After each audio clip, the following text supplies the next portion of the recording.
Assalamualaikum warahmatullahi wabarakatuh.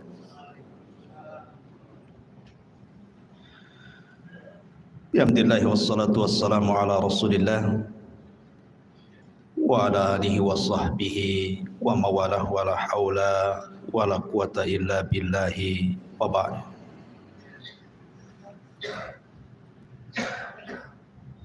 Alhamdulillah, di malam hari ini kita bisa kumpul kembali di Masjid Muhajirin,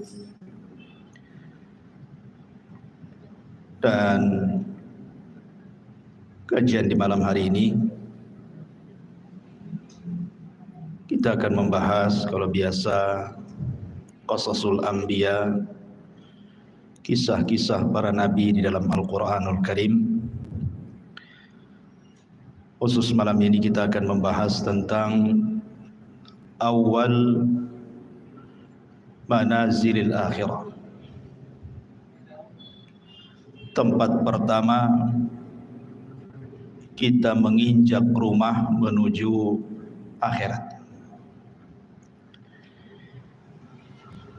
Artinya kita bicara tentang seputar alam kubur. Ma'asyiral muslimin yang dimuliakan Allah Subhanahu wa taala, di dalam sebuah hadis yang dikeluarkan Imam Tirmidzi, Nasai, Ibnu Majah dan yang lainnya, Nabi sallallahu alaihi wasallam bersabda, "Aktsiru dzikra hadhimil ladzatil maut." Perbanyak oleh kalian mengingat akan sebuah hal yang menghancurkan setiap kenikmatan. Kemudian Rasul mengatakan, apa itu al-maut, kematian. Pembahasan di malam hari ini kita akan membahas seputar kematian seorang mukmin. Kemudian apa saja yang terjadi saat kematian seorang mukmin ataupun kafir. Kemudian apa yang terjadi di alam kubur dan peristiwa-peristiwanya. Kemudian juga tentang gambaran azab kubur dan hal-hal yang bisa menyelamatkannya, termasuk juga bicara tentang ruh. Kemana ruh ini di dalam kuburan. Inilah pembahasan yang kita akan bahas di malam hari ini. Mudah-mudahan cukup waktunya. Ma'asyiral muslimin yang dimuliakan Allah Subhanahu wa taala, ada 4 perkara kemana seorang mukmin itu harus mengingat sebuah kematian. Pertama, karena mengingat kematian bisa menjauhkan kita dari maksiat kepada Allah Subhanahu wa taala. Karena orang yang tidak pernah mengingat mati, maka orang akan terbiasa melakukan maksiat. Karena dia pikir bahwa tidak ada kehidupan setelah kematian. Kemudian yang kedua, orang yang selalu mengingat kematian akan mempermudah untuk segera bertobat dan juga melakukan amal saleh. Kemudian yang ketiga, mengingat kematian adalah hal yang bisa mendatangkan rasa takut, sehingga orang tidak mungkin merasa aman dari azab kubur, dan dia akan berusaha untuk menghindarkan diri dari setiap penyebab yang akan menjerumuskan dari azab kubur. Tentu yang terakhir, mengingat kematian karena kematian sebuah kepastian, datangnya tanpa pemberitahuan, dan kematian bukan akhir dari sebuah perjalanan. Inilah hikmah kenapa kita disuruh mengingat kematian. Ma'asyiral muslimin yang dimuliakan Allah Subhanahu wa taala, Utsman ibn Affan radhiyallahu an apabila berdiri di samping kuburan, maka Utsman selalu menangis. Tetapi kalau Utsman dibicarakan tentang kondisi neraka dan azabnya, maka Utsman ibn Affan biasa-biasa saja. Kemudian ditanyakan kepada Utsman ibn Affan penyebabnya. Kenapa kalau disebut atau melihat kematian dia menangis, tetapi kalau diceritakan tentang akhirat dia biasa saja? Maka jawaban Utsman ibn Affan radhiyallahu an mengutip sabda Nabi sallallahu alaihi wasallam. Kata Nabi sallallahu alaihi wasallam, kata Utsman, "Innal qabra awwalu manazilil akhirah. Fa in naja minhu fama ba'dahu aisaru minhu. Wa illam yanju minhu fama ba'dahu ashaddu minhu." Sesungguhnya kuburan itu, kata Utsman mengutip sabda Nabi, adalah awal tempat seseorang menuju akhirat. Kalau dia selamat di kuburan, maka setelahnya lebih mudah bagi dia. Tetapi kalau dia tidak selamat di dalam kuburan, maka setelahnya akan lebih keras kepada dia. Itulah kenapa kemudian Utsman menangis saat diceritakan soal kematian. Banyak riwayat yang dicantumkan oleh Imam Ibnu Katsir ketika memberikan catatan kepada ayat yutsabbitullahu alladhina amanu bil qauli tsabit. Allah tetapkan jawaban bagi orang-orang yang beriman dengan jawaban yang mantap saat fitnah kubur. Saya akan sebutkan beberapa riwayat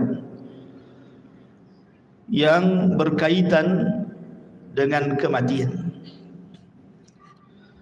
Pertama, riwayat daripada Bara bin Azib radhiyallahu anhu. Suatu ketika kata Bara bin Azib radhiyallahu anhu, kami keluar bersama Nabi sallallahu alaihi wasallam mengiringi jenazah seorang laki-laki dari Ansar. Maka ketika galian kubur itu sudah digali dan belum sampai kepada lahatnya, maksudnya lubang kedua dalam kuburan disebut lahat namanya, maka Nabi SAW kemudian duduk dan kami pun duduk, kata Bara ibn Azib radhiyallahu anhu. Kemudian kata Nabi SAW, "Ista'idzu billahi min adzabil qabri." Mintalah perlindungan kepada Allah dari azab kubur. Rasul sallallahu alaihi wasallam menyebutnya marrataini aw thalathan, 3 kali. Kemudian Rasul menceritakan tentang ruhnya seorang mukmin. Kata Nabi sallallahu alaihi wasallam, "Innal 'abda al-mu'mina idza kana fi inqita'i minad dunya wa iqbali minal akhirati nazala ilaihi malakun minas sama bidul wujuh ka'anna wujuhahumus syamsu." Apabila seorang hamba mukmin, kata Rasul, ketika dia hendak berpisah dari dunia dan menghadap akhirat, maka turun malaikat dari langit yang berwarna sangat putih sekali. Wajah-wajah malaikat ini sangat putih. Dan yang dimaksud malaikat di sini tentu bukan satu malaikat, bukan malakul maut saja, tidak, tetapi diiringi dengan rusulul maut namanya, pembantu-pembantu malaikat maut, berdasarkan ayat Al-Quran, tawaffathum rusuluna, kami wafatkan dengan mengutus utusan-utusan kami, menunjukkan bukan satu malaikat tetapi banyak malaikat. Tentu banyaknya malaikat ini berdasarkan tugas masing-masing. Malaikat maut itu kan hanya mencabut nyawa saja. Selepas itu kemudian diserahkan kepada malaikat rahmat kalau dia seorang mukmin, atau kepada malaikat azab kalau dia orang kafir atau orang fasik. Lah tentu kondisi seperti ini, ikhwan, tidak ada yang tahu kecuali orang yang meninggal. Orang-orang yang menyaksikan di sekitarnya, orang yang sedang nazar itu, tidak ada yang tahu bahwa di situ ada malaikat. Yang tahu hanyalah orang yang sedang nazak saja. Karena sebagian para ulama ketika menjelaskan apakah orang yang meninggal dunia itu mampu melihat malaikat, sebagian ulama mengatakan ya, mereka akan melihat malakul maut. Dan juga mereka akan diperlihatkan catatannya, walaupun hanya sekilas pandang saja. Catatan selama hidup dia itu dia akan diperlihatkan sekilas saja. Dan itulah kondisi-kondisi menakutkan, sehingga kenapa Rasul mengatakan saat orang seperti ini tidak boleh mengatakan kecuali kebaikan. Dan inilah doa yang paling mustajab bagi orang-orang yang hidup di sekitarnya. Minta kepada Allah agar orang ini dimudahkan kematiannya. Lah setelah itu kemudian kata Nabi SAW, ma'ahum kafanun min akfanil jannati wa hanutun min hanutil jannah. Pembantu-pembantu malaikat maut ini, sebagian mereka membawa kain kafan dari sorga dan juga minyak wangi dari sorga. Hatta yajlisu minhu madal basar, sampai kemudian mereka duduk sejauh mata memandang. Ma'asyiral muslimin yang dimuliakan Allah Subhanahu wa taala, para ulama mengatakan bahwa ketika Allah Subhanahu wa taala mengirim para malaikat untuk mencabut nyawa dan juga menyediakan peralatan-peralatan fardu kifayah seperti kain kafan dan juga wewangian, kalau dia ruhnya seorang mukmin maka akan diutus malaikat yang indah sekali dalam rangka ikraman, memuliakan jasad yang akan dicabut ruhnya itu. Jadi yang diutus itu betul-betul malaikat, bukan malaikat yang menyeramkan, tidak. Makanya Rasul mengatakan bidul wujuh, wajah mereka sangat bercahaya. Kemudian juga a'wanul malakal maut ini, pembantu-pembantu malaikat maut ini, mereka ditugaskan sebagian mereka untuk membisikkan di telinganya. Apa bisikannya? Alla takhafu wa la tahzanu wa abshiru bil jannati allati kuntum tu'adun. Kamu jangan takut, kamu jangan khawatir, karena Allah sudah janjikan kepadamu surga yang akan menantimu. Artinya bahwa kematian seorang mukmin itu sangat indah sekali. Sangat indah, dan itulah yang dikehendaki seorang mukmin. Makanya di zaman Nabi SAW ketika ada jenazah yang lewat, kata Nabi SAW, yastarih mustarih wa mustarahu minhu. Mustarih wa mustarahu minhu. Sahabat mengatakan, apa yang dimaksud mustarih dan apa yang dimaksud mustarah minhu ya Rasulullah? Kemudian Rasul menjelaskan, kalau dia hamba yang mukmin maka dia mustarih, artinya dia menuju peristirahatannya. Dia meninggalkan keperitan dunianya, dia meninggalkan kesusahan dunianya, dan itulah yang dikehendaki seorang mukmin. Karena di dunia ini kan lelah kita hidup ini, ikhwan. Banyak masalah, banyak ujian, banyak cobaan. Apabila kemudian dia meninggalkan dunia, artinya dia meninggalkan kelelahan itu. Itu kalau seorang mukmin. Tetapi kata Nabi SAW, kalau dia orang fajir, orang jahat, mustarah minhu. Apa mustarah minhu? Maksudnya bukan dia yang beristirahat, tetapi orang lain beristirahat dari dia. Orang lain senang dengan kematiannya, orang lain mengutuk kematiannya, mendoakan buruk kematiannya, bahagia dengan kematiannya. Itu maksudnya mustarah minhu itu. Jadi seorang mukmin itu memang kematian sangat ditunggu-tunggu, karena memang Nabi SAW yang mengatakan, man ahabba liqa Allah ahabballahu liqa'ah. Barang siapa yang cinta berjumpa dengan Allah, maka Allah pun rindu berjumpa dengan dia. Makanya kenapa diutus malaikat-malaikat seperti ini. Kemudian setelah orang ini dihadapkan dengan malakul maut dan juga rusulul maut, maka kemudian dalam riwayat yang lain, malaikat maut akan menyeru kepada orang yang sedang sakaratul maut dengan panggilan ya ayyatuhan nafsu at-tayyibah, wahai jiwa yang tenang, kanat fil jasadi tayyib, yang bersarang di jasad yang baik, ukhruji hamidatan, keluarlah dengan sangat terpuji, wa abshiri birauhi wa rauhanin wa rabbi ghairi ghadban, berbahagialah, keluarlah wahai roh yang baik dengan dihadapkan kepada Rabb yang tidak pernah murka kepada anda. Dalam riwayat, marhaban binafsi at-tayyibah, selamat datang jiwa yang sangat baik. Ukhruji ila rabbiki radiyatan mardiyah, keluarlah kepada Rabb yang sudah menanti kamu dengan keridhaan. Tentu panggilan seperti ini, ikhwan, akan merangsang ruh itu untuk cepat keluar. Makanya kalau kita melihat di masyarakat kan, terkadang ada orang yang nazar itu sampai berhari-hari tidak keluar-keluar ruhnya. Ada yang 1 minggu dia sakaratul maut, koma.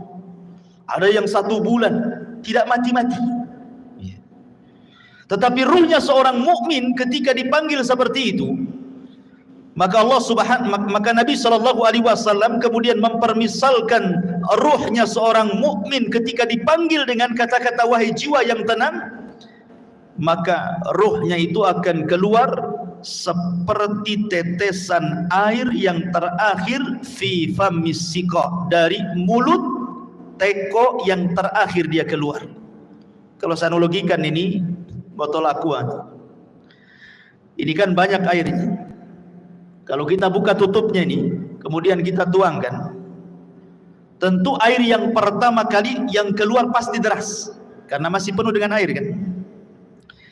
Tapi kalau seandainya air yang dalam botol ini hanya tinggal 1 tetes saja, kemudian kita tuangkan seperti ini, maka air yang 1 tetes itu akan mengalir dengan pelan kan, dengan pelan, kemudian jatuh persis di mulut teko tadi.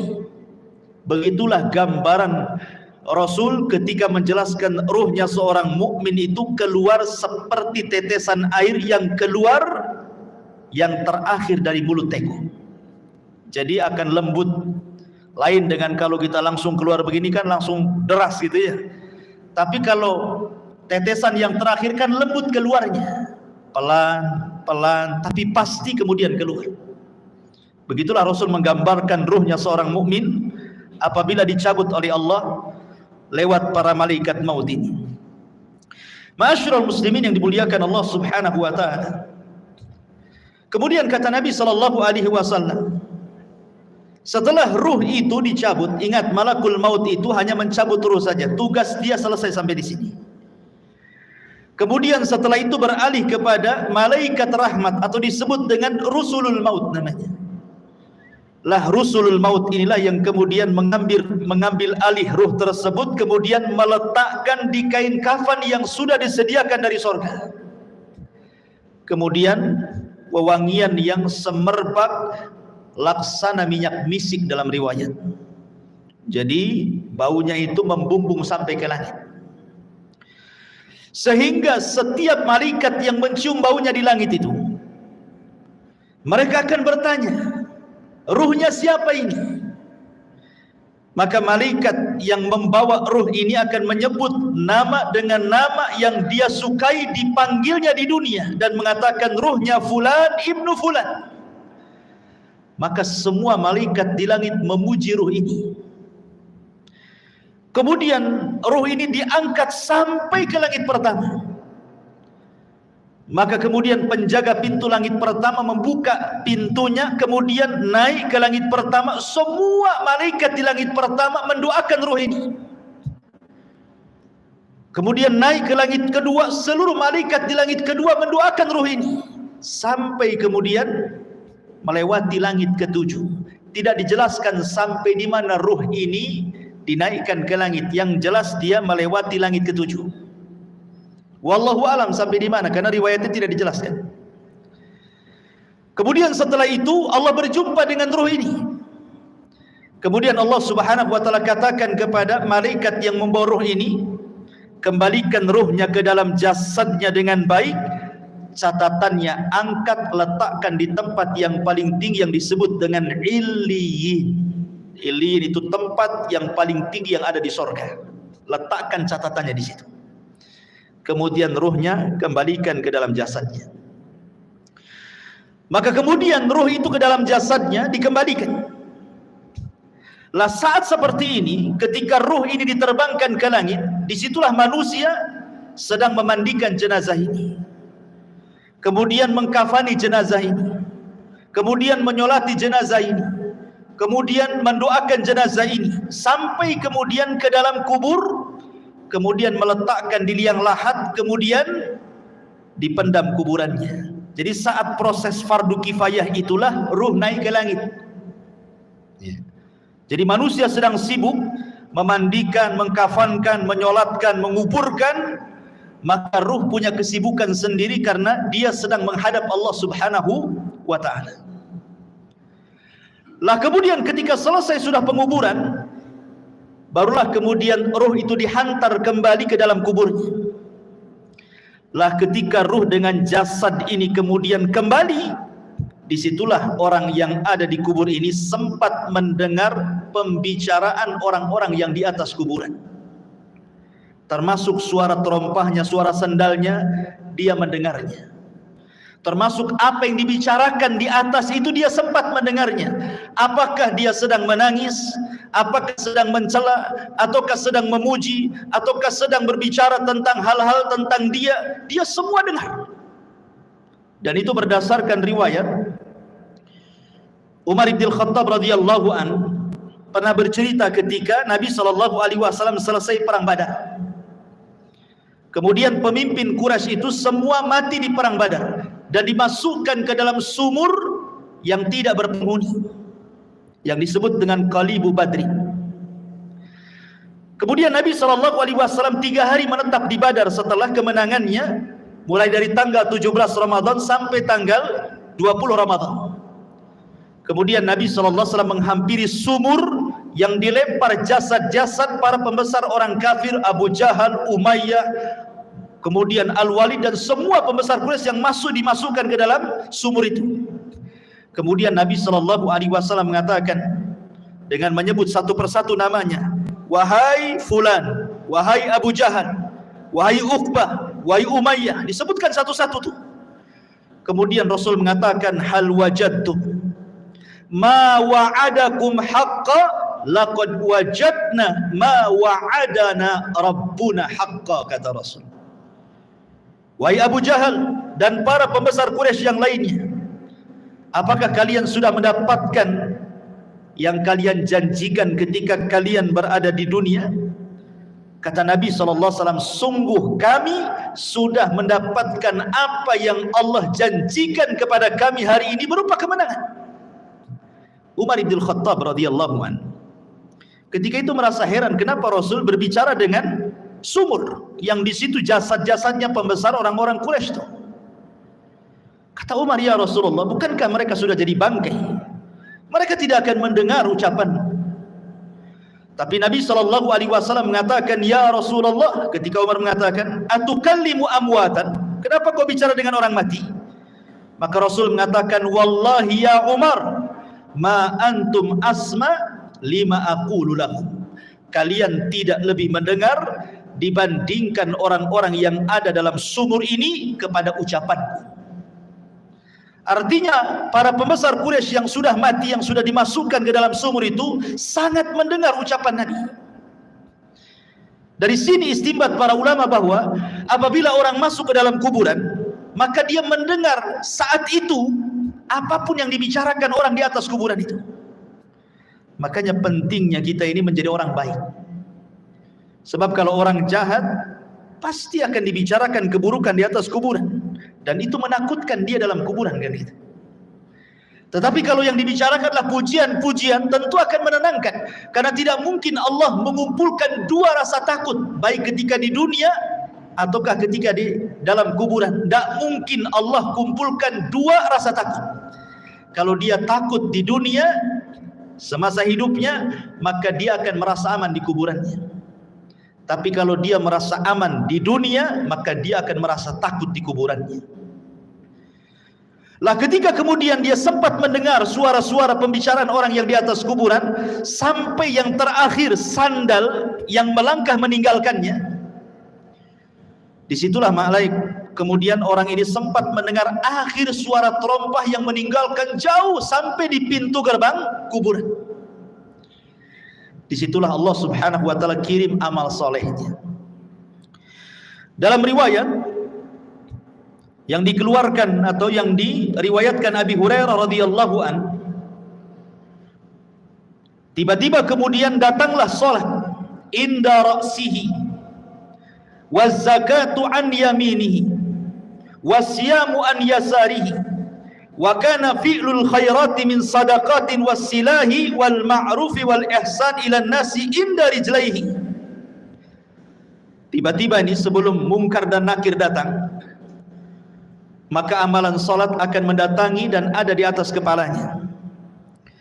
Kemudian zakat di samping kanannya, kemudian puasa di samping kirinya, kemudian perbuatan kebaikan dari sedekah, menyambung silaturahim, memerintahkan kebaikan, berbuat baik kepada manusia diletakkan di antara kedua kakinya. Karena kan posisi dia berbaring. Ya, posisi orang yang dikuburkan berbaring. Sehingga di arah kepalanya ada sholat, kemudian samping kirinya ada puasa, samping kanannya ada zakat, kemudian di sebelah kakinya ada sedekah, ada silaturahim, ada kebaikan, dan begitu seterusnya. Dan amalan-amalan ini menjelma sebagai manusia. Jadi amalan-amalan soleh itu, sholat akan menjadi manusia, kemudian zakat akan menjadi manusia, dan akan mengelilingi dia dalam kuburannya. Sehingga kemudian ketika mungkar dan nakir ini datang, kemudian hendak membentak dengan fitnah kubur, dengan pertanyaan-pertanyaan kuburannya dari arah kepalanya, maka amalan yang ada di kepalanya, amalan solatnya akan mendorongnya dan mengatakan, ma qibali madkhal, tidak ada jalan lewat sini. Kemudian yang ketika malaikat mungkar dan nakir akan bertanya dari sebelah kirinya, maka akan didorong oleh amal soleh sebelah kirinya dan mengatakan, ma qibali madkhal, tidak ada jalan kau untuk bertanya kepada orang ini. Dan begitu seterusnya, setiap kali malaikat mungkar dan nakir bertanya ini dari arah mana saja, maka kalian dilindungi oleh amal solehnya. Subhanallah ikhwan. Ya. Sehingga malaikat yang akan memfitnah kubur ini kebingungan harus bertanya dari arah mana. Ya. Makanya kemudian disebutkan dalam riwayat ini, fayajlisu wa qad tamatsalat lahu syamsu wa qad danat lil ghurub fayuqalu lahu akhbirna amma nas'aluka fayaqulu da'uni hatta usalli. Ketika kemudian malaikat maut atau malaikat mungkar nakir hendak bertanya, tiba-tiba tidak digubris, tidak direspon oleh orang ini dan mengatakan, jangan tanya saya hendak sholat. Dia kepikiran ingin sholat. Bayangkan, ruhnya seorang mukmin yang ada dalam kubur itu masih kepikiran ingin sholat dan mengatakan, da'uni hatta usalli, jangan dulu kau tanya aku sampai aku laksanakan sholat, katanya. Padahal sudah tidak ada sholat lagi di kuburan ya. Tapi begitulah ruhnya seorang mukmin, semangat ibadahnya itu sampai dalam kuburan.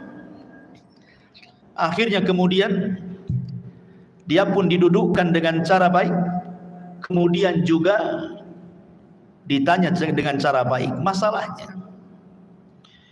Dalam sebuah riwayat bahwa malaikat mungkar dan nakir ini saat bertanya kepada ruhnya orang yang beriman ini, kata Nabi SAW bahwa bentuknya ini memang luar biasa, sangat menakutkan.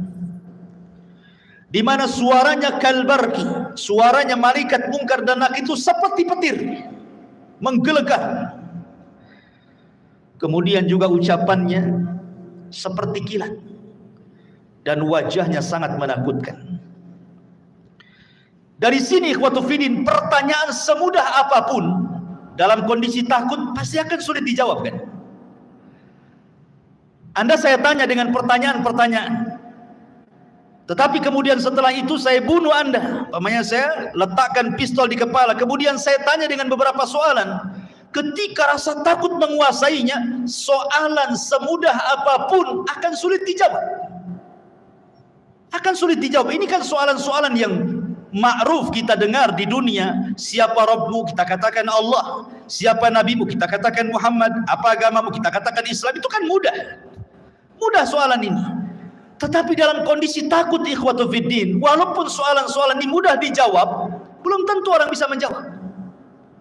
Karena memang suara malaikat ini yang bertanya kepada orang ini luar biasa. Suaranya seperti kilat menggelegar, wajahnya menakutkan. Disinilah Allah subhanahu wa ta'ala berikan hidayah kepada ruhnya seorang mukmin, kepada hamba seorang mukmin, dan Allah katakan yutsabbitullahu alladhina amanu bil qauli tsabit. Allah akan tetapkan jawaban orang-orang yang beriman dengan jawaban yang mantap. Jadi yang menjawab itu adalah ketetapan dari Allah, taufik dari Allah, bukan kita. Karena dalam kondisi takut kita tidak bisa jawab. Tetapi hamba yang beriman ditolong dalam kuburannya, sehingga Allah subhanahu wa ta'ala arahkan jawabannya, sehingga setiap ditanya dia sanggup menjawab. Dan ketika dia sanggup menjawab itulah Allah subhanahu wa ta'ala memberikan rekomendasi dari langit dan mengatakan ang sadaqa abdi, hambaku telah benar. Ketika sudah dikatakan hambaku telah benar, Mungkar dan Nakir pun sudah pergi, tiba-tiba Allah katakan bentangkan kuburannya sejauh mata memandang. Bentangkan kuburannya sejauh mata memandang. Berikan cahaya dalam kuburannya. Bukakan pintu dari sorga. Hantarkan minyak wangi dari sorga. Pakaian, minuman dari sorga. Suasana dari sorga hantarkan ke dalam kuburannya. Itulah yang disebut dengan nikmatul kubur namanya. Nikmat kubur. Ma'asyiral muslimin yang dimuliakan Allah Azza wa Jalla. Aisyah radhiyallahu anha pernah menceritakan suatu ketika masuk nenek-nenek Yahudi ke rumah Aisyah radhiyallahu anha. Kemudian nenek Yahudi ini mengatakan kepada Aisyah radhiyallahu anha, "Inna ahlal kubur yu'adzabuna fi kuburihim." Sesungguhnya orang-orang yang dikubur itu, kata nenek Yahudi ini, mereka akan diazab dalam kuburan mereka. Kemudian Aisyah mengatakan, kadzab, dusta kamu. Saya akan tanyakan kepada Nabi SAW. Maka setelah itu kemudian nenek Yahudi pergi, Rasul masuk ke rumah Aisyah. Kemudian Aisyah menceritakan, ya Rasulullah, tadi ada nenek Yahudi mengatakan bahwa sesungguhnya orang yang ada di kubur itu akan diazab. Apa pendapatmu? Kata Rasulullah SAW, kadzabat, dia sudah berdusta. Tiba-tiba kemudian wahyu turun, memberitahu dan membenarkan ucapan orang Yahudi atau nenek Yahudi itu. Kemudian kata Nabi SAW, ya. Kemudian Rasul mengatakan, inna hadhil ummah tubtala fi kuburihim. Telah benar ucapan nenek Yahudi itu, karena setiap umat itu akan diuji dalam kuburannya. Maksudnya akan diuji dalam kuburannya, akan diberikan fitnah yang sangat menakutkan. Disinilah Nabi SAW mengatakan bahwa kuburan itu awal tempat seseorang menuju akhirat.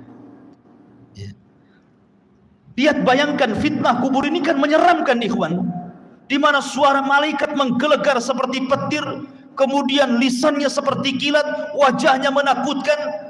Apakah kita sanggup melewati fitnah kubur ini?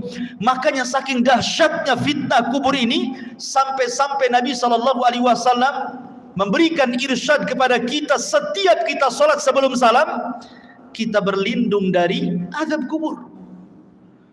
Apa kata Nabi SAW? Allahumma inni a'udzubika min azabi jahannam wa min azabil qabri.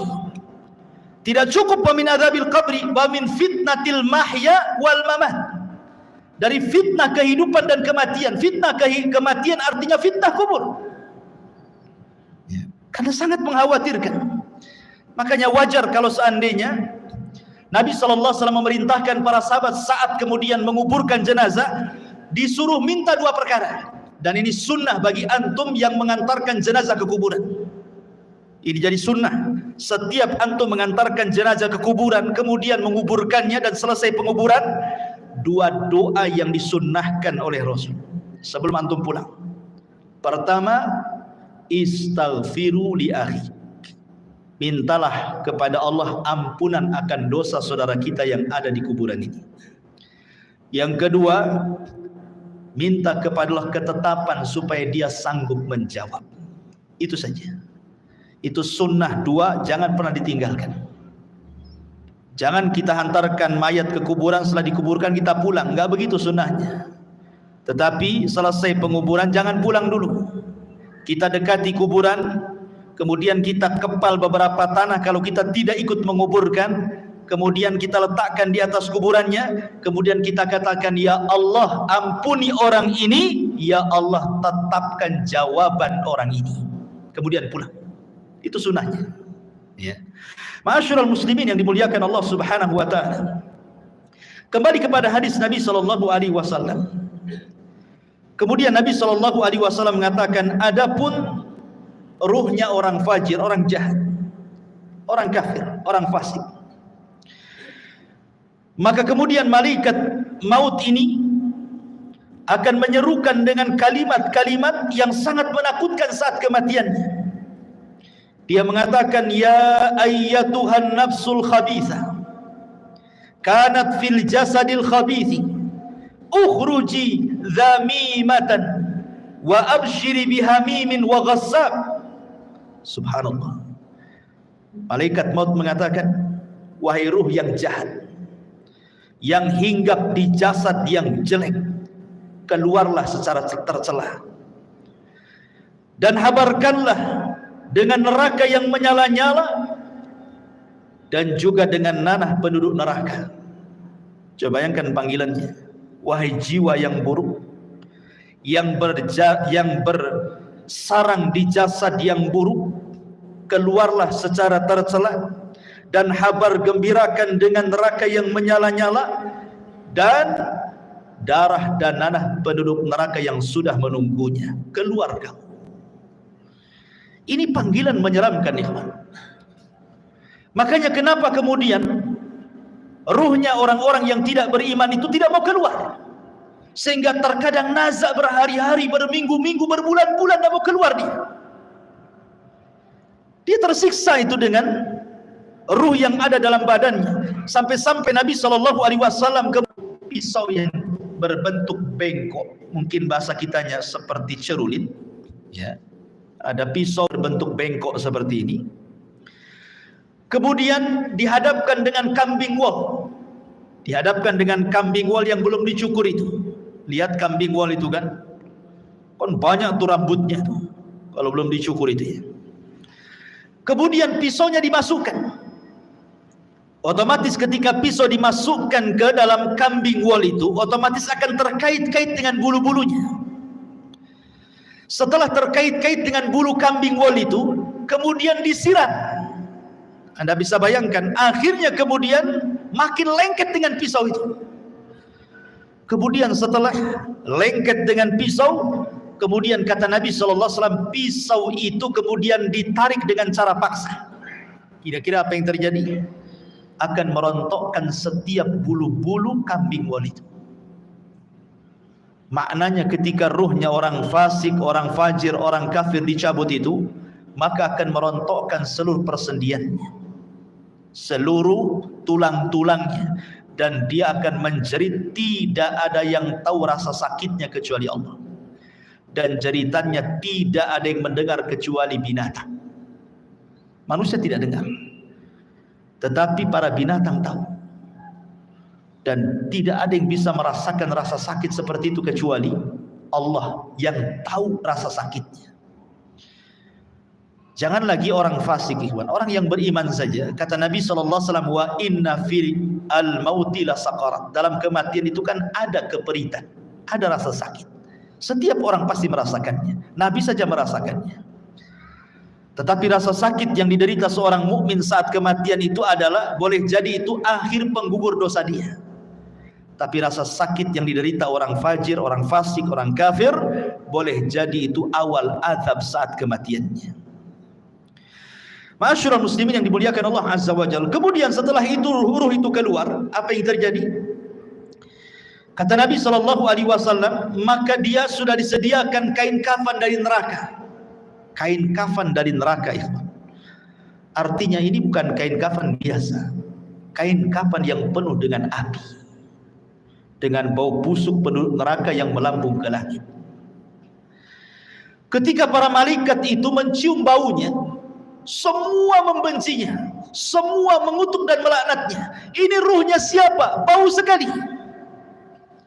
Tidak ada yang memuji ruh ini. Sehingga ketika betul-betul Rusulul Maut ini mengangkat ruh itu dalam kain kafan di neraka sampai membumbung ke langit, apa yang terjadi? Tidak ada satupun pintu langit yang mau dibuka. Lihat bahasa Al-Quran. Allah Subhanahu wa taala mengatakan dalam surah Al-A'raf ayat 40, la tufattahu lahum abwabus sama wa la yadkhulunal jannah hatta yalijal jamalu fi sammil khiyat. Pintu-pintu langit tidak ada yang dibuka, satu pun. Bahkan mereka tidak akan masuk ke dalam sorga sampai ada cerita unta masuk ke lubang jarum. Bagaimana mungkin unta yang sangat besar masuk ke lubang jarum? Lubang jarum itu kecil, unta itu besar. Artinya bahwa selubang jarum pun pintu langit itu tidak akan dibuka. Dan dia tidak akan menembus walaupun hanya langit pertama. Kemudian setelah itu Allah Subhanahu wa taala hanya berfirman kepada ruh yang jelek ini dan mengatakan, letakkan catatannya fi sijin. Sijin ini tempat di bawah dasar bumi. Kenapa tidak diletakkan di lapisan bumi pertama, kedua, ketiga sampai ketujuh? Sebagian ulama mengatakan bumi menolak catatan amalnya. Bumi saja menolak. Di mana lapisan bumi pertama menolak untuk diletakkan catatannya. Kemudian turun lagi ke lapisan kedua menolak juga. Lapisan ketiga menolak juga. Sampai lapisan bumi yang terakhir menolak juga. Ketika kemudian ditolak, akhirnya diletakkan di mana catatan itu? Di sijin. Ya. Di dasar bumi yang paling dalam. La haula wala quwata illa billah.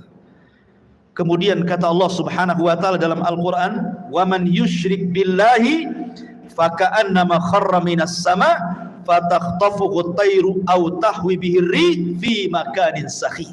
Maka ruhnya akan dijatuhkan, tidak dihantar malaikat, sehingga ruh itu seperti terbang yang disambar burung ataupun dihempaskan dengan angin, sehingga ketika ruh ini kembali ke dalam jasadnya seperti orang yang jatuh dari ketinggian. Begitulah rasanya. Anda bisa bayangkan, Anda jatuh dari atas ketinggian 20-30 meter saja, rasanya luar biasa sakit. Itulah yang akan dirasakan oleh ruhnya orang jahat ketika dilempar dari langit kemudian menyatu lagi dengan jasadnya. Apa yang terjadi ketika itu?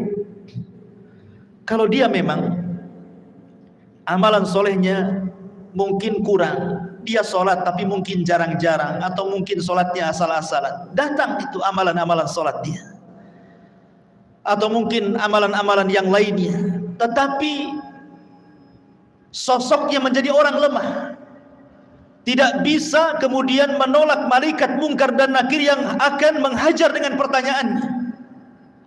Tidak sanggup menolak. Lain kalau dia seorang yang beriman, maka amal solehnya akan menolak dia, ya. Sehingga akan sulit kemudian mungkar dan nakir mendekatinya. Tetapi kalau dia amal solehnya mungkin ringan saja, dia sholat kadang tidak, dia akan datang amal-amal yang lainnya, tetapi tidak bisa melindunginya. Sehingga dengan mudah mungkar dan nakir itu dalam kondisi sudul wujuh, kata Rasul, sangat buruk sekali wajahnya, hitam kelam. Kemudian membentak dengan suara petir, dengan suara kilat, menakutkan, sehingga ketika ditanya, man rabbuk, siapa Rabbmu, wa ma nabiyuk, siapa nabimu, wa ma dinuk, apa agamamu, pertanyaan ini ringan, tapi karena ketakutan yang bersangatan, dia pun tidak bisa menjawab dan mengatakan, wallahi la adri aqulu kama qala an-nas wa fa'altu kama fa'ala an-nas. Aku tidak tahu. Aku mendengar, ya pernah mendengar apa yang diucapkan manusia seperti itu. Dia tidak bisa menjawab. Ya. Ketika dia tidak bisa menjawab berkali-kali apa yang terjadi, maka Allah Subhanahu wa taala akan mengirim penyeru dari langit dan mengatakan, an kadzaba abdi, hambaku telah berdusta. Subhanallah. Disebutkan dalam riwayat, summa yuqayyadu lahu a'ma, asam, akma, abka. Didatangkan kepadanya orang yang buta, orang yang tuli, orang yang bisu, wa fiyadihi mirzabatun, di tangannya ada gada yang sangat besar, lau dzuriba biha jabalun lakana turaba. Kalau palu itu dipukulkan di bukit atau gunung itu hancur jadi tanah. Dan itu dipukulkan setiap kali dia tidak bisa menjawab. Tidak bisa menjawab, dipukul. Tidak bisa menjawab, dipukul. Yang kalau dipukulkan, lau dzuriba biha jabalun, kata Rasul, kalau pukulan itu diletakkan di gunung batu, lakana turaba, gunung itu akan menjadi turab, tanah, hancur berantakan. Bagaimana kalau dipukulkan kepada manusia? Mengerikan, ikhwatul fiddin yang dimuliakan Allah Azza wa Jalla. Maka ketika itu kemudian Allah Subhanahu wa taala katakan, sempitkan kuburannya sesempit-sempitnya. Kemudian bukakan pintu neraka kepadanya. Hantarkan hembusan-hembusan panah dari neraka ke dalam kuburannya. Kemudian dia pun mendapatkan azab kubur yang nanti saya akan jelaskan seperti apa azabnya. Tapi kita kembali kepada pembahasan awal, ruhnya seorang mukmin. Ma'asyiral muslimin yang dimuliakan Allah Azza wa Jalla, ketika ruhnya seorang mukmin sudah selesai dari fitnah kubur, maka Nabi SAW menjelaskan, fayuqalu lahu unzur ila maq'adika minan nar. Tiba-tiba ketika dia sedang duduk selesai dari fitnah kubur, tiba-tiba dibentangkan di sebelah kirinya gambaran neraka yang sedang menyala-nyala. Diperlihatkan neraka. Kemudian dikatakan, unzur, lihatlah, ila maq'adika minan nar, tempatmu di neraka itu. Kemudian qad abdalakallahu bihi maq'adan minal jannah. Tapi tenang, tempatmu bukan di sana. Kemudian sebelah kanannya digambarkan gambaran sorga dan dikatakan tempatmu di sini. Dalam riwayat, maka kemudian malaikat ini mengatakan, lihatlah tempat dudukmu di neraka, in asaita, kalau engkau bermaksiat, itulah tempat dudukmu. Tapi karena engkau yang beriman, maka tempat dudukmu bukan di sana. Kemudian tempat dudukmu di sini. Ketika dia melihat bagaimana sorga dengan gambaran keindahannya diperlihatkan itu dalam kuburan itu, apa yang terjadi? Maka dia langsung berteriak dan mengatakan, ya Rabb, aqimis sa'ah, ya Rabb, tegakkan kiamat, supaya aku bisa kembali ke istana dan keluarga. Tetapi Allah Subhanahu wa taala mengatakan, belum, kiamat masih panjang. Dalam riwayat yang lain, nim naumatal arush, sebaiknya kau tidur seperti tidurnya pengantin baru. Sehingga ketika dia terbangun, seolah-olah dia tidur zuhur dan bangun asar, kiamat sudah dibangkitkan. Artinya kehidupan kuburan tidak akan terasa walaupun zaman berlalu. Anggaplah mungkin zaman dulu, zaman Nuh, orang-orang yang beriman itu meninggal dunia, sampai hari ini kan kiamat belum dikiamat-kiamatkan. Bagaimana kehidupan mereka? Rupanya mereka ditidurkan oleh Allah di atas kenikmatan yang disebut dengan nikmat kubur, karena ruh mereka diberikan nikmat oleh Allah. Nanti ada pembahasan kemana ruhnya orang yang beriman dalam kuburan ini. Tapi jasadnya dikuburkan. Ya. Mereka tidak akan merasakan, sehingga ketika kiamat dibangkitkan baru dia tertidur. Terbangun dari tidurnya seolah-olah hanya setengah hari saja, mulai zuhur sampai asar dia tidur, kemudian dia terbangun. Rupanya Israfil sudah menyiapkan sangkakalanya untuk meniup sangkakala pertama kiamat, kehancuran alam semesta pertama dibangkitkan. Ma'asyiral muslimin yang dimuliakan Allah Subhanahu wa taala.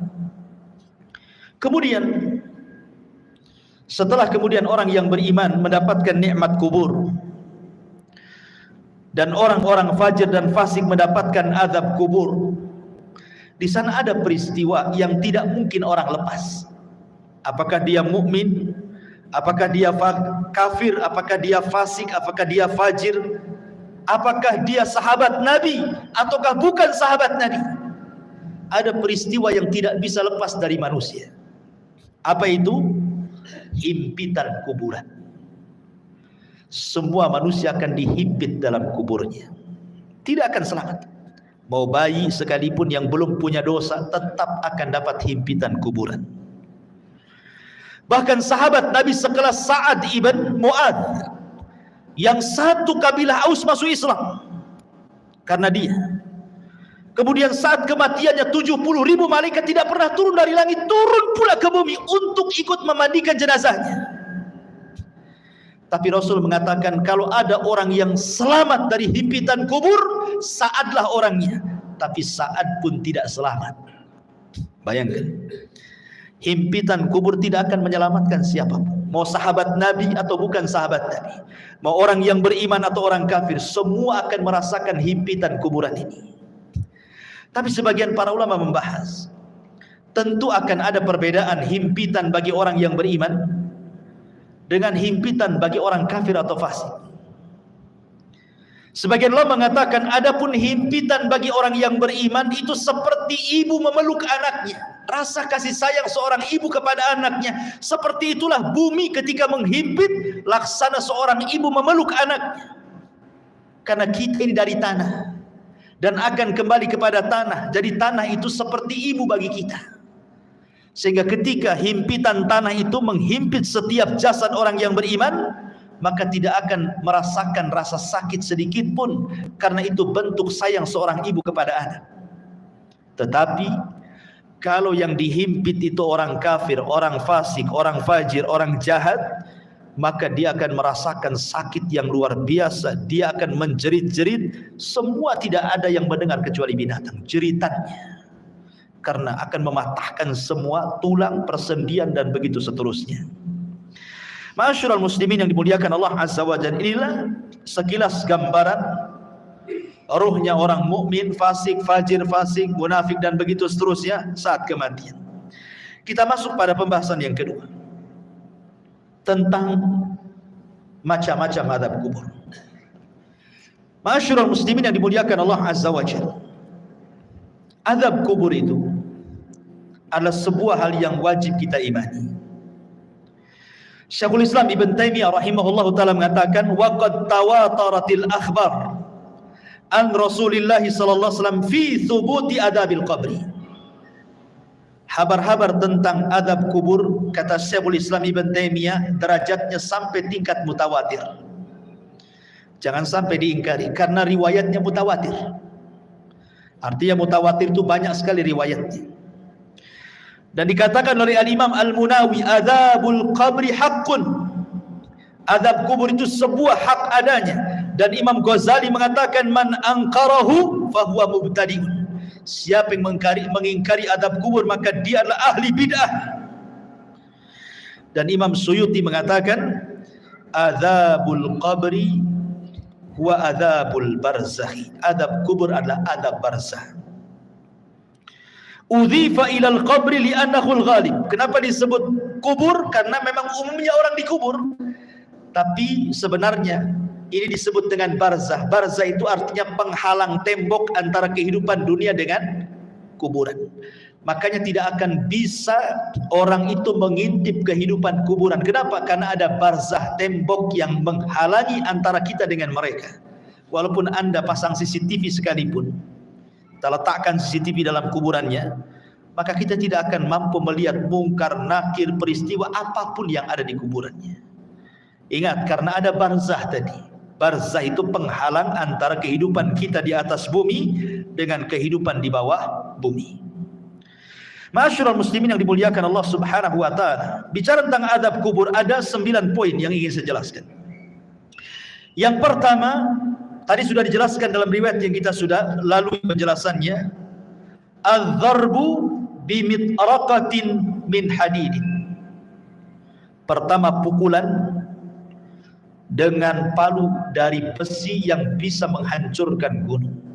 Dan itu berdasarkan hadis Anas ibn Malik radhiyallahu anhu yang dikeluarkan Imam Bukhari, di mana disebutkan bahwa fayasihu sayhatan yasmauha man yalihi illa tsaqalaini. Ketika dia dipukul dengan palu itu, tidak ada manusia atau jin yang mendengarnya kecuali makhluk dari selain keduanya. Artinya jin dan manusia tidak bisa mendengar jeritannya. Yang bisa mendengar hanyalah binatang-binatang itu. Binatang mendengar jeritan kita, tetapi manusia dan jin tidak bisa mendengarnya. Kemudian yang kedua, yufrashu lahu qabruhu naran wa yulbasu naran wa yuftahu lahu babu ila nar wa yudayyaku alaihi qabruhu wa yudrabu bimitraqatin azimatin law dhuriba biha jabalun la sara turaba wa yubashshiru bil adzabi fil akhirah. Kemudian yang kedua, azab kubur itu terkadang dalam bentuk dihamparkan tikar dari neraka, dipakaikan pakaian dari neraka, dibukakan pintu dari neraka, disempitkan kuburannya, diletakkan palu yang bisa menghancurkan gunung, dan ditakut-takuti dengan azab akhirat. Bayangkan orang yang di kuburan itu, sebagian mereka dibentangkan tikar dari neraka, dipakaikan pakaian dari neraka lagi, dibukakan pintu dari neraka lagi, disempitkan lagi kuburannya. Subhanallah. Ini azab kubur yang kedua. Gambaran azab kubur yang kedua bisa dibaca dalam hadis yang dikeluarkan Imam Ahmad, Abi Dawud dari hadis Bara bin Azib. Kemudian yang ketiga, al-khasfu fil ardi. Terkadang dibuat gempa dalam kuburan. Yang merasakan orang yang dikubur saja itu. Kita di atas bumi tidak ada gempa, tapi yang ada di kubur itu merasa digempakan, seolah-olah dia kemudian bumi itu digempa-gempakan, dan dia merasakan seperti itu. Dan ini berdasarkan hadis Ibnu Umar radhiyallahu anhuma yang dikeluarkan Imam Bukhari dan Muslim. Kemudian yang keempat, syakku janibai al-fammi ila qafah. Terkadang datang malaikat yang menakutkan, kemudian membawa cerulit yang sangat tajam, kemudian dimasukkan ke mulutnya, kemudian diiris sampai ke tengkuknya. Jadi tarik, dimasukkan pisau itu ke mulutnya, kemudian ditarik sampai ke tengkuknya. Naudzubillah. Atau terkadang radkhur ra'si bil hijarah. Ada malaikat yang membawa batu besar, kemudian orang itu dibaringkan, kemudian dibentur-benturkan kepalanya. Kalau hancur nih, dikembalikan lagi kepalanya menjadi bentuk baru, dihancurkan kembali, dan begitu seterusnya. Terkadang al-harqu fi tannuri minan nar, disediakan satu mangkok, satu bejana yang sangat besar, isinya air yang mendidih dari api neraka, kemudian digorengkan di dalamnya. Atau terkadang as-sibahatu fi nahri min damin ma'adh-dharbi bil hijarah. Tiba-tiba kemudian dia dihadapkan dengan sungai, semuanya bentuk darah. Kemudian dia diletakkan di tengah-tengah sungai darah itu. Kemudian dia akan berenang, tidak bisa ke pinggir, karena setiap ke pinggir maka akan dipukulkan batu yang sangat besar ke mulutnya, sehingga dia akan berputar-putar sampai mati hidup lagi, dan begitu seterusnya. Dan 4 poin ini berdasarkan hadis Bukhari yang dikeluarkan atau yang diriwayatkan oleh Samurah ibn Jundab radhiyallahu anhu. Kemudian yang nomor 8, isti'alul malil masruk minal ghanaim ala sahibi. Kalau dia dahulunya di dunia suka mencuri ghanimah, harta rampasan perang yang belum dibagi, maka harta itu akan didatangkan dan akan menyala-nyala seperti api yang sangat besar dan menyambar-nyambar dirinya. Atau yang terkadang, yang terakhir yang nomor 9, wa ma'ahadal adab al-hissi hunaka aidan adabul ma'nawi. Ini kan adab hissi, adab badannya, tapi di sana juga adab, ada yang disebut adabun ma'nawi, adab secara makna, dengan ditakut-takutinya dia dengan neraka. Jadi dibentangkan gambaran di neraka, nanti kamu akan masuk ke situ, nanti akan masuk ke situ, dan dia akan merasa takut yang luar biasa. Ini padahal baru adabul adnaya, adab yang rendah. Adab yang besar itu nanti di neraka. Ini 9 gambaran tentang adab kubur. Adapun adab kubur sendiri, ikhwan, itu terbagi menjadi 2. Ada adab kubur itu yang azabun daim la yanqati'u ila qiyamis sa'ah. Adabnya terus sampai kiamat dibangkitkan, enggak terputus. Dan yang kedua, ada adab kubur itu tidak terus tetapi terputus. Seperti apa gambarannya? Yang pertama, azab kubur yang tidak terputus sampai kiamat adalah azab kubur bagi orang kafir dan bagi orang munafik, dan itu disebutkan dalam surah Ghafir ayat 46. Adapun azab yang terputus adalah azabnya usatul muwahhidin. Mungkin di dunia dia ahli tauhid, orang yang beriman, tetapi terjerumus kepada kemaksiatan. Dia sholat tapi masih berzina, dia sholat masih berdusta, dia sholat mungkin riba, dan begitu seterusnya. Jadi dia masih berbuat baik, beribadah, tapi satu sisi dia bermaksiat, ya. Maka orang-orang yang seperti ini tidak terus-menerus sampai kiamat. Akan tetapi orang yang seperti ini akan terputus azabnya dengan rahmat Allah Subhanahu wa ta'ala. Jadi akan terputus dengan rahmat Allah Subhanahu wa ta'ala. Itu berdasarkan hadis Abdullah ibn Umar radhiyallahu anhuma.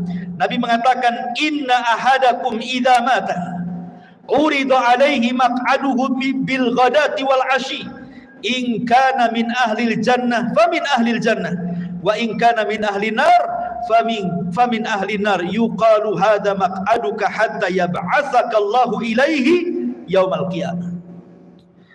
Kata Nabi SAW, sungguhnya salah seorang di antara kalian apabila mati, maka akan ditampakkan tempat duduknya siang dan malam. Kalau dia termasuk penduduk sorga, maka dia akan menjadi penduduk sorga. Kalau dia termasuk penduduk neraka, maka selamanya dia akan diazab sampai kiamat dibangkitkan. Artinya kalau orang beriman, ya akan diazab, tetapi ada akhirnya, terputus. Mungkin dengan rahmat dan kasih sayang Allah Subhanahu wa ta'ala. Tapi kalau dia orang kafir, orang munafik, maka tidak akan terputus. Kemudian pembahasan yang keempat tentang apa penyebab azab kubur.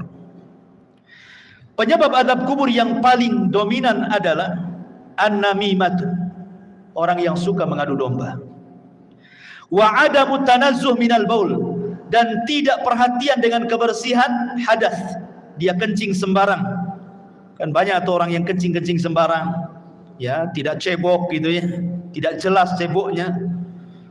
Dan ini berdasarkan hadis Nabi SAW dari Abdullah ibn Abbas radhiyallahu anhuma. Jadi Nabi SAW ketika itu lewat di 2 kuburan, dua-duanya sedang diazab.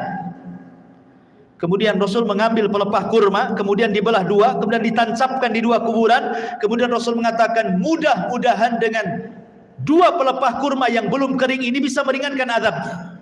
Kemudian sahabat mengatakan, kenapa orang itu diazab wahai Rasul? Kata Rasul, yang satu karena dia namimah, suka mengadu domba. Yang satu karena tidak pernah bersih apabila membersihkan hadas. Ini 2 poin. Yang ketiga, ghibah. Orang yang suka menggibah. Dan ini berdasarkan hadis yang dikeluarkan Imam Ahmad dan juga At-Tabrani dengan sanad yang sahih dari hadis Abi Bakrah. Bahwa Nabi SAW mengatakan salah satunya adalah yang menjadikan penyebab azab kubur adalah ghibah. Ghibah itu membicarakan orang yang kalau orang itu mendengarnya dia tidak suka. Kemudian yang nomor 4, al-ghulul. Dia khianat dalam harta. mencuri harta orang. Kemudian juga yang nomor 5, hajrul Qur'anil Karim wa rafduh. Dia tidak suka dengan Quran. Dan penyebab orang jauh dari Al-Quran hari ini apa? Handphone. Yang menyebabkan orang jauh dari Quran itu HP atau handphone. Subhanallah, gara-gara handphone, Quran itu tidak pernah disentuh lagi. Alasannya sudah ada aplikasi Al-Quran di dalam handphone. Saya nggak yakin orang punya handphone itu ada aplikasi Quran kecuali download kan. Harusnya yang pertama kali kalau antum beli handphone itu yang di-download itu Quran kan? Harusnya yang pertama kan? Tapi enggak, yang pertama di-download apa? Facebook dulu, YouTube dulu, Instagram dulu, kan begitu ya?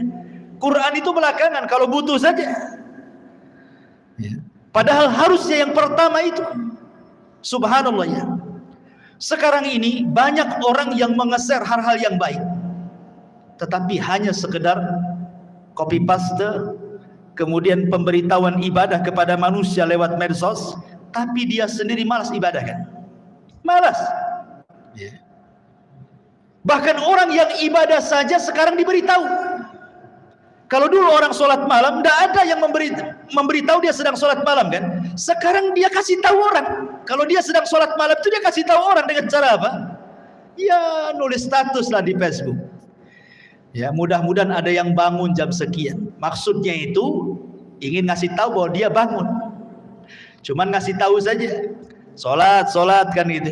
Seolah-olah dia sedang sholat, orang tidak kan begitu. Ini kan ria juga.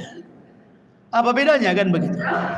Sekarang ini semua itu memang banyak orang yang baik mengeser kebaikan, tapi hanya di-share saja. Orang yang mengeser sendiri tidak pernah mengamalkan kebaikan yang di-share-nya kan? Lalu apa faedahnya ikhwatu fiddin muliakan Allah Azza wa Jalla? Makanya di sini ikhwatu fiddin bahwa tantangan yang paling berat ketika orang jauh dari Quran itu adalah handphone. Handphone ini tidak bisa lepas dari kita. Tidur saja wajib di sampingnya.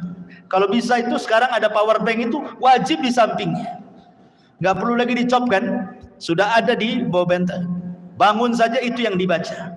Kira-kira ada apa nih? Ya. Kemudian kalaupun dia sekarang kan tidak ada orang dengar televisi kan atau melihat televisi, jarang. Orang sekarang pegang handphone, di mobil pegang handphone, di pekerjaan tinggal handphone. Kalau hilang handphonenya, itu kayaknya hilang dunia dari dia. Ya kan? Kalau dompet ketinggalan, gampang lah nanti. Tapi kalau handphone ketinggalan, pulang diambil. Ya, sampai seperti itunya. Jadi ini salah satunya adalah hajrul Quran, meninggalkan Quran, termasuk juga an-naumu anis salatil maktubah. Orang yang sengaja tidur ketika datang waktu salat. Dan itu berdasarkan riwayat yang dikeluarkan ataupun dari sahabat Samurah ibn Jundab radhiyallahu an, Nabi sallallahu alaihi wasallam mengatakan ammal ladzi yuslagu ra'suhu bil hajar fa innahu ya'khudul Qur'an fayarfadhuhu wa yanamu anis salatil maktubah.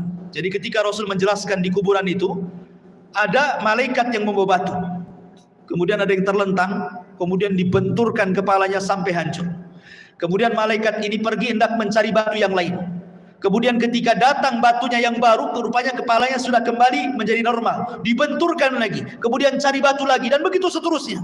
Kemudian Rasul menjelaskan bahwa adapun kenapa adab orang ini seperti ini. Pertama, karena dia tidak pernah membaca Quran. Yang kedua, karena dia tidur saat datang waktu sholat. Nah ini yang keenam. Kemudian yang ketujuh, al-kadhib, orang yang suka berdusta. Dan sekarang dusta ini paling mudah dilakukan dengan medsos. Sekali lagi kembali ke medsos, apalagi musim politik hari-hari. Musim politik ini jangan nge-share asal-asalan, karena terkadang untuk menjatuhkan lawan, terkadang menyebarkan berita hoax. Kita tidak tahu ya. Contoh umpamanya akhir-akhir ini kita mendengar Saudi Arabia mengadakan pesta itu Hollywood atau apa itu ya, pesta hantu ya. Hoax Iwan, tidak ada itu cerita kayak gitu. Dari mana? Itu hoax yang disebarkan untuk menjelek-jelekan negara sana kan itu. Itu kan sedang membuka festival apa, Ya, ceritanya begitu. Ya, memang dia membuka semacam wahana wisata. Kemudian di situ ada hantu-hantuan. Mungkin ada orang sana yang berpenampilan seperti itu, kemudian disebar seolah-olah Saudi mengadakan acara seperti itu. Ikhwatu fiddin, muliakan Allah Azza wa Jalla. Nah, berita-berita seperti ini kalau kita hanya melihat YouTube saja, oh seolah benar kan? Ya. Ini berita hoax. Kadang-kadang kita mudah terpancing dengan berita-berita seperti ini.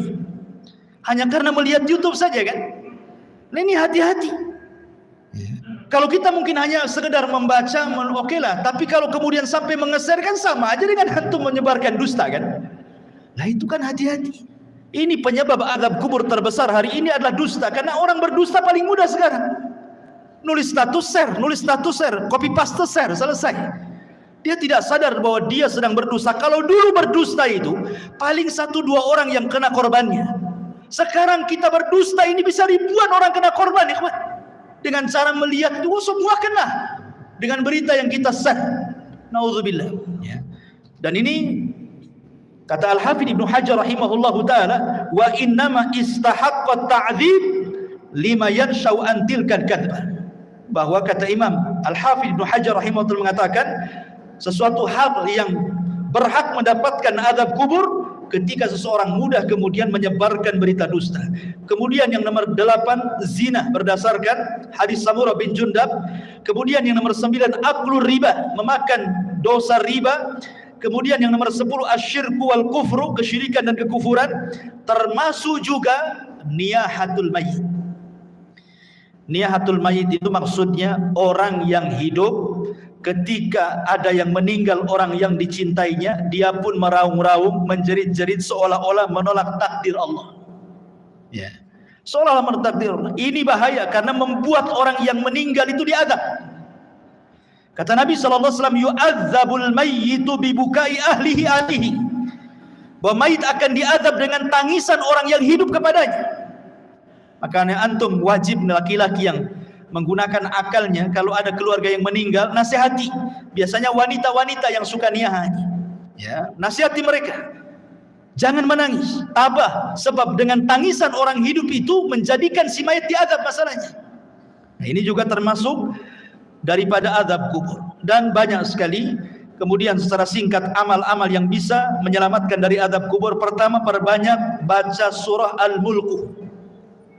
Tabarakalladzi biyadihil mulku wa huwa ala kulli syai'in qadir. Perbanyak baca surat Al-Mulk. Kemudian yang kedua, perbanyak amal saleh. Kemudian yang ketiga, berdoalah agar kita diwafatkan di hari Jumat. Berdoa kepada Allah agar kita diwafatkan di hari Jumat dan kita bersabar saat ditimpa sakit. Kalau seandainya kita sabar saat sakit kemudian meninggal, boleh jadi itu husnul khatimah. Karena saat-saat orang sakit itu biasanya setan lebih dekat dibandingkan saat dia sembuh. Ingat, orang sakit itu lebih dekat dengan setan dibandingkan dengan Allah. Karena biasanya kalau orang sakit, ikhwan, apalagi kalau sudah bertahun, itu biasanya mudah putus asa. Terkadang di antara mereka lah sudah lebih mati saja daripada nyusahkan orang hidup. Ya.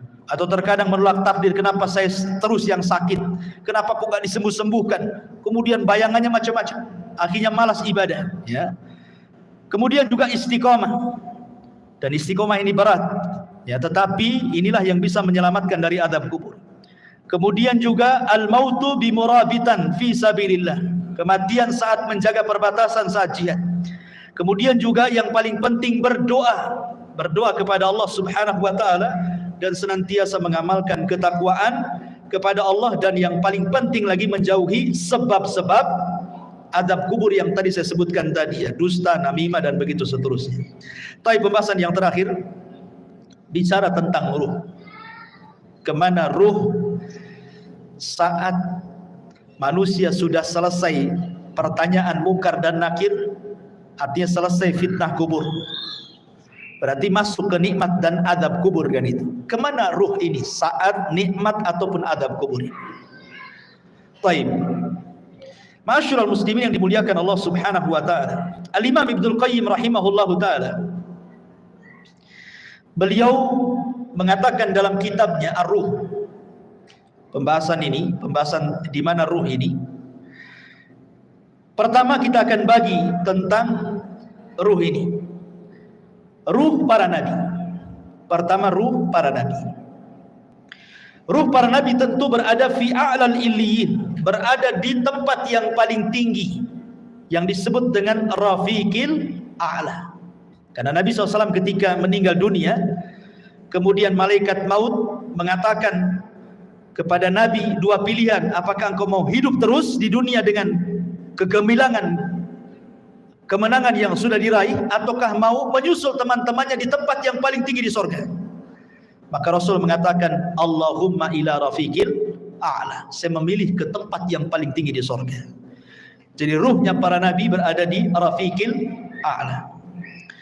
Kemudian yang kedua, arwahus syuhada, ruhnya para syuhada, orang-orang yang mati syahid. Allah Subhanahu wa taala mengatakan dalam surah Al-Imran ayat 169, wala tahsabanna alladziina qutilu fi sabilillahi amwatan bal ahya' inda rabbihim yurzaqun. Jangan kau sangka orang yang mati di jalan Allah itu mati, tidak, mereka hidup. Mereka mendapatkan rezeki di sisi Allah Subhanahu wa taala. Abdullah bin Mas'ud radhiyallahu anhu ketika bertanya tentang ayat ini kepada Nabi sallallahu alaihi wasallam, di mana ruhnya para syuhada? Maka Rasul mengatakan, arwahuhum fi ajwafi tayrin hadarin laha qanadilun mu'allaqatun bil arsy. Jadi ruhnya para syuhada berada di kendil-kendil, dibawa oleh ketiak burung sorga, kemudian diletakkan digantungkan di arsy Allah Subhanahu wa taala. Jadi ruhnya para syuhada berada di kendil-kendil yang dibawa terbang oleh burung-burung, kemudian digantungkan di bawah arsy. Ini ruhnya para syuhada. Kemudian yang ketiga, arwahul mu'minin salihin, ruhnya orang-orang yang beriman yang saleh. Maka takunu tuyuran ta'alluqus syajaril jannah, maka ruhnya orang-orang yang beriman yang soleh, mereka akan digantungkan di pohon-pohon sorga. Mereka akan digantungkan di pohon-pohon sorga. Adapun yang keempat, arwahul usad, ruhnya orang-orang yang ahli maksiat. Dia orang Islam tapi ahli maksiat, berzina, berdusta, berjudi dan begitu seterusnya. Dia orang Islam tapi usad ahli maksiat. Maka dijelaskan bahwa mereka tetap ditahan dalam kuburannya, karena mereka tidak bisa keluar dari kuburannya dan mereka merasakan adab kubur. Mereka tidak bisa keluar dari kuburan. Kemudian juga yang nomor 5, Imam Ibnul Qayyim rahimahullah ta'ala mengatakan, masih membahas tentang usad, maksudnya orang yang ahli maksiat. Minhum man yakunu mahbusan ala babil jannah kama fi haditsil akhar, ra'aitu sahibakum mahbusan ala babil jannah. Adapun orang-orang yang beriman, yang ahli maksiat, kemudian maksiatnya sudah selesai diadab. Kan tadi saya katakan bahwa orang yang beriman yang ahli maksiat kan adab kubur tidak terus, tapi terputus karena rahmat Allah Azza wa Jalla. Lah sebagian ruhnya itu diletakkan di halaman pintu sorga. Ya, di halaman pintu sorga kata Imam Ibnul Qayyim rahimahullahu ta'ala. Kemudian yang keenam, ruhnya orang-orang kafir. Tentu ruhnya orang-orang kafir, mereka diadab dan tidak bisa keluar dari kuburan, dan mereka akan bolak-balik masuk neraka. Tetapi sekali lagi ikhwatu fiddin muliakan Allah Azza wa Jalla, keterangan para ulama seperti ini tidak bisa kita katakan dengan jazam, dengan tegas, karena soal ruh itu kan tidak ada yang tahu kecuali. Makanya Al-Imam Ibnul Qayyim rahimahullahu ta'ala ketika Al-Imam Ibnu Utsaimin rahimahullahu ta'ala ketika ditanya tentang ruh ini, maka beliau mengatakan ruh itu urusan Allah Subhanahu wa ta'ala, dan ini adalah perkara gaib, kita tidak bisa menetapkan kecuali dengan dalil. Ini kan hanya ijtihad para ulama saja seperti ini. Tetapi hakikatnya ruh di kuburan itu di mana? Wallahu a'lam. Hanya Allah Subhanahu wa ta'ala yang tahu dengan kondisi ruhnya, apakah mereka orang-orang yang beriman ataukah mereka orang-orang kafir. Adapun ada riwayat yang maudhu yang disebutkan oleh sebagian ulama seperti ruhnya orang kafir berada di sumur Barhut. Diletakkan di sumur Barhut. Sumur Barhut itu yang ada di Hadraul Maut Yaman. Di situ ada sumur, antum bisa klik saja atau di YouTube sumur Barhut, itu sumur menakutkan yang ada di Yaman. Ya, sampai hari ini para ilmuwan berusaha meneliti itu. Ya, sumurnya besar. Jadi ada yang mengatakan bahwa orang-orang kafir diletakkan di sumur itu. Ya, adapun rohnya orang-orang yang beriman tentu fil iliyyin, tetapi sekali lagi ini riwayatnya lemah gitu ya, bahkan tidak berdasar. Tapi oleh sebagian ulama ada yang menyebutkan seperti perkataan Imam Barbahari rahimahullah dalam kitabnya Syarhu Sunnah. Wallahu alam bisawab. Maka dengan berakhirnya pembahasan ruh, berakhir juga pembahasan tentang seputar kematian dan azab kubur. Mudah-mudahan bisa menjadi ibrah bagi kita, dan kita tutup dengan doa kafaratul majlis. Subhanakallah bihamdika asyhadu an la ilaha illa anta astaghfiruka wa atubu ilaik. Allahu ta'ala alam. Assalamualaikum warahmatullahi wabarakatuh.